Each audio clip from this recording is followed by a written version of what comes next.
Group C, Isabella, Andrew, Jaden, Wyatt, Camilla, Lyric, Aiden. How you guys doing today? Week number 2.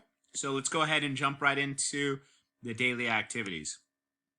So you guys are doing amazing on extra math. I'd love to see everyone get into division. We have quite a few kids that are really close to getting 100% proficiency on extra math. Keep that up. So we're going to move into a strategy or a way of thinking about place value with regards to area models. Now, I know I introduced a concept to you 2 weeks ago that was a little challenging. I'm going to back it up, make things a little easier, and then we'll progress. So remember, when we were taking a look at area, a rectangular object has 2 sides, right? And so length and width. Basically, L times W, or width times length, equals area. Okay, L times W equals area.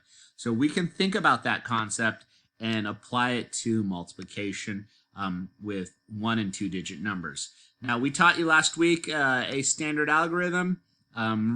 Think about it, 86 times 9. Okay, what we're doing is we're multiplying 9 times 6 ones and 8 tens.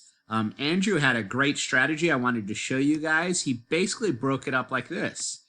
80 times 9. If you know that 8 times 9 is 72, then 80 times 9 is 720. Okay, so he multiplied the 9 ones times the tens, and then he thought to himself, oh, look at this. 6 times 9. Okay, 9 times 6 is 54. So basically, he's doing the same thing. He's just doing 2 different processes rather than what we worked on last week, which is 1 times 1, 1 times tens. He's doing that. He's just breaking it up into tens and ones, 2 separate problems. 80 times the 9, and then the 6 times the 9. And then he combines the 720 plus the 54, and that is 774. Now, why am I asking you to do another strategy? Well, the reason why is because at some point, I'd love for you to check your work, okay? So we have a 2-digit number. That was the worst looking rectangle I could ever create, but we're just going to stay with it. 8 tens is 80. 6 ones, so 80 plus 6 is 86, and then 9. Okay, and once again, this is kind of what Andrew was doing earlier when we were doing our Nearpod lesson. I was like, man, I need to show you guys this strategy. So now, look at this, 86 times 9. These are partial products. 9 times 8 is 72, and then you just add that 0. There's your 720. Look at that. Look up here. That's what Andrew did right here. I saw him doing that on the Nearpod lesson. I really wanted to point that out. And then your 9 times your 6 is 54. Take a look. There we go. So if the area model was a little confusing, now you guys can see that if you use the standard algorithm and the area model, you can use 2 different strategies to check your work. So really cool. Remember, keep on practicing these concepts. If it is a little too easy, reach out to me. I'll have some challenge work for you, but I really want you to master this.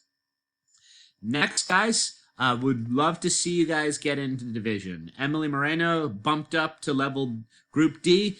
She passed her multiplication division in 2 days. So you are all capable. It just requires you to memorize those math facts that are hanging you up. Remember, I'd love to see you be in division this week or get into division.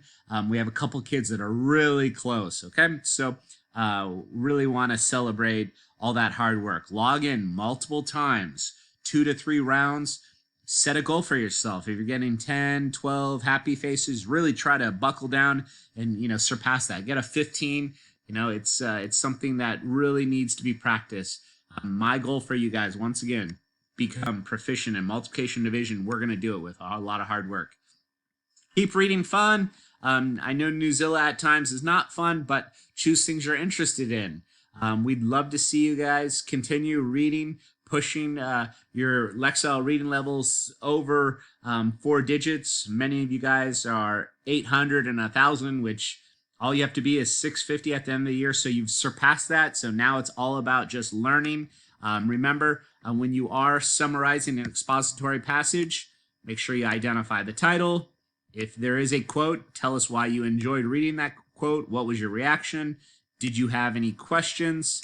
What did you learn from this passage? One of the reasons why we read nonfiction is to learn information, to learn facts. So nonfiction, expository genres, our goal is to learn. If you do take your time, I don't see any reason why you shouldn't get a 3 out of 4 or a 4 out of 4. I know you guys will do great. And have a great morning, and I'll check in with you this afternoon at 5. Bye, guys.